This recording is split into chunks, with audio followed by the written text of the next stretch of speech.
friends, welcome back to our channel. வீடியோக்குள்ள போறதுக்கு முன்னாடி ஜெய் தேஜஸ்வினி சேனலை சப்ஸ்கிரைப் பண்ணிடுங்க. பக்கத்துல இருக்க பெல் ஐகானை கிளிக் பண்ணிடுங்க. இந்த வீடியோல என்ன பார்க்க போறோம் அப்படின்னா 12th standard physics chapter 1 electrostatics book back 1 marks தான் பார்க்க போறோம். இப்போ அதோட ஆன்சர்ஸையும் எப்படி ஆன்சர் வந்தது அப்படின்றத டெரைவ் பண்ணி பார்க்கலாம். First question. Two identical point charges of magnitude minus q are fixed as shown in the figure below. A third charge plus q is placed midway between the two charges at the point P. Suppose this charge plus q is displaced a small distance from the point P in the directions indicated by the arrows, in which the direction S will plus q be stable with respect to the displacement. இந்த diagram ஒன்று கொடுத்துருக்காங்க. இதில் என்னென்ன charges first கொடுத்துருக்காங்க and then final answer என்ன அப்படின்றத பார்க்கலாம். என்னென்ன சார்ஜஸ் கொடுத்துருக்காங்க, ரெண்டுமே நம்மளுக்கு நெகட்டிவ் சார்ஜாக கொடுத்துருக்காங்க. A1 A2 கொடுத்துருக்காங்க, B1 B2 கொடுத்துருக்காங்க. P அப்படின்ற பாயிண்ட் சென்டரில் இருக்குது. நம்மளுக்கு P அப்படின்ற பாயிண்ட்டுக்கு மேலே ப்ளஸ் Q அப்படின்றது இருக்குது. இந்த இடத்துல ப்ளஸ் Q அப்படின்றது ஸ்டேபிள் அப்படின்னு கொடுத்துருக்காங்க. அது கொடுத்துருக்க டிஸ்பிளேஸ்மெண்ட்டும் மார்க் பண்ணியிருக்காங்க. இப்போ ப்ளஸ் Q அப்படின்ற சார்ஜ் வந்து P அப்படின்ற பாயிண்ட் கிட்ட ஸ்மால் டிஸ்டன்ஸில் பிளேஸ் ஆயிருக்கு. இதுக்கான answer B1 and B2. The charge plus Q will be stable. எந்த சார்ஜுக்கும் எந்த சார்ஜுக்கும் இடையில அப்படின்னு பார்த்தோம்னா, அதாவது எந்த பாயிண்ட்டுக்கும் எந்த பாயிண்ட்டுக்கும் இடையிலன்னு பார்த்தோம்னா B1 and B2. Which charge configuration produces a uniform electric field? எந்த சார்ஜ் கான்ஃபிகரேஷன் நம்மளுக்கு வந்து யூனிஃபார்ம் எலக்ட்ரிக் ஃபீல்டை ப்ரொடியூஸ் பண்ணுது அப்படின்னு பார்த்தோம்னா uniformly charged infinite plane. So uniformly charged infinite plane produce a uniform electric field. What is the ratio of the charges Q1 by Q2 for the following electric field line pattern? இந்த diagram நம்மளுக்கு ஒரு line pattern கொடுத்துருக்காங்க. இப்போ நம்மளுக்கு charges தெரியும் Q1 and Q2 அப்படின்றது, அதோட ratio find பண்ண சொல்லியிருக்காங்க. ஸோ அந்த மாதிரி லைன் பேட்டர்ன் கொடுத்தாங்கனாலே நம்மளுக்கு ஃபார்முலா தெரியும். Q is directly proportional to phi. Phi1 by phi2 அப்படின்றத ஃபார்முலா. அந்த ஃபார்முலாவில் நீங்கள் அப்ளை பண்ணீங்க அப்படின்னா உங்களுக்கு ஃபைனல் ஆன்சராக 11/25 அப்படின்றது கிடைக்கும். An electric dipole is placed at an alignment angle of 30 degree with an electric field of 2 × 10⁵ Nc-1. It experiences a torque equal to 8 Newton meter. The charge on the dipole if the dipole length is 1 centimeter. இந்த இடத்துல நம்மளுக்கு angle கொடுத்துட்டாங்க 30 degree அப்படின்னா. டார்க்கோட value தெரியும் 8 newton metre அப்படின்னா. And then ஈயோட value 2 × 10⁵ newton C-1. இப்போ Pயோட formula என்ன? Q × 2D அப்படின்னும் போது Q × 1 × 10⁻²ன்னு போடும்போது நம்மளுக்கு Q × 10⁻² கிடைச்சிருச்சு. இப்போ இந்த இடத்துல என்ன ஃபார்முலா நம்ம அப்ளை பண்ண போறோம் அப்படின்னா T = P × E sin θ அப்படின்ற ஃபார்முலா நம்ம அப்ளை பண்ணோம் அப்படின்னா Tயோட வேல்யூ என்னன்னு தெரியும் 8. ஸோ Pயோட வேல்யூக்கு தான் நம்ம Q × 10⁻² அப்படின்றத ஃபைண்ட் அவுட் பண்ணியிருக்கோம். E sin θக்கு தெரியும் என்ன? 2 × 10⁵ sin 30 டிகிரி. இதை எல்லாத்தையுமே நீங்கள் சப்ஸ்டியூட் பண்ணி கேன்சல் பண்ணீங்க அப்படின்னா ஃபைனலி நம்மளுக்கு Qவோட ஆன்சர் என்னன்னு கிடைச்சிரும் 8 mc. Next, 5th question. 4 Gaussian surfaces are given below with charges inside each Gaussian surface. Rack the electric flux through each Gaussian surface in increasing order. So இந்த இடத்துல நம்மளுக்கு நிறைய Gaussian surfaces கொடுத்துருக்காங்க. இதோட final answer என்ன அப்படின்னு பார்த்தோம்னா option A, D is less than, C is less than, B is less than A. எதனால அப்படின்னு பார்த்தோம்னா the electric flux of D is less than that of C. இந்த இடத்துல பார்த்தீங்க அப்படின்னா Dயோட எலக்ட்ரிக் ஃப்ளக்ஸ் Cயை விட லெஸ் தேனா இருக்கு அண்ட் Cயோட எலக்ட்ரிக் ஃப்ளக்ஸ் Bயை விட லெஸ் தேனா இருக்கு. Bயோட எலக்ட்ரிக் ஃப்ளக்ஸ் Aவை விட லெஸ் தேனா இருக்கு. So the final answer is D is less than, C is less than, B is less than A. The total electric flux for the following closed surface which is kept inside water. நம்மளுக்கு ஒரு total electric flux கொடுத்துருக்காங்க. அது வந்து ஒரு closed surfaceஆ இருக்கு. அதுக்கு நடுவில் water இருக்கு அண்ட் தென் அதில் நிறைய சார்ஜஸ் இருக்கு. எக்ஸாம்பிள் -Q + Q + 2Q அப்படின்னு கொடுத்துருக்காங்க. இதோட ஃபைனல் ஆன்சர் என்ன அப்படின்னு பார்த்தோம்னா ஆப்ஷன் B, Q / 40 ε0. அது எப்படி வந்ததுன்னு பார்த்தோம்னா அதோட formula phi = Q net / E0.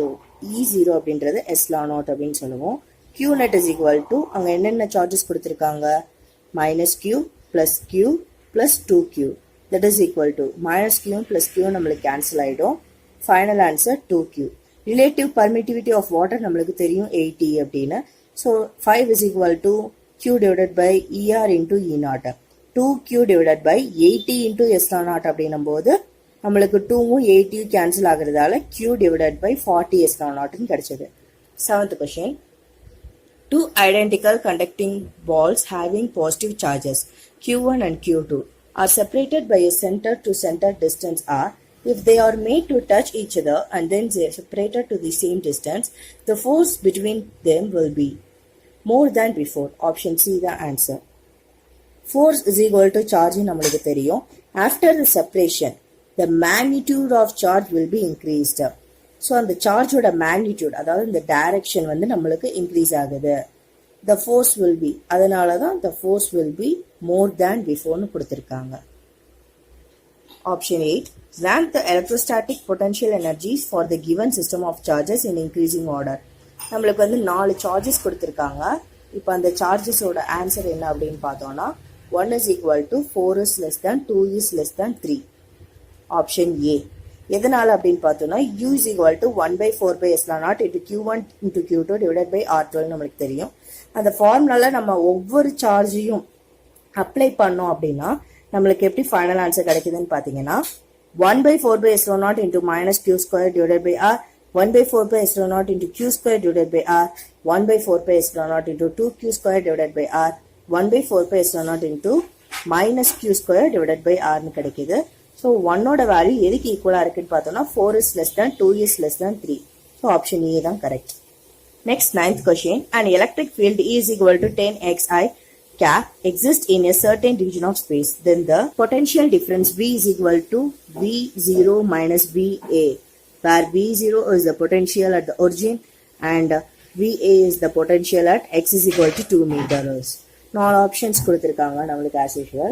E is equal to 10 into I அப்படின்றது நம்மளுக்கு formula 10xi where x is equal to 2 metre நம்ம கன்சிடர் பண்ணிக்கலாம். 2 மீட்டர் அப்படின்னும் போது 10 into 2 into I அப்படின்னும் போது நம்மளுக்கு 20i அப்படின்ற ஃபைனல் ஆன்சர் கிடைச்சிருச்சு.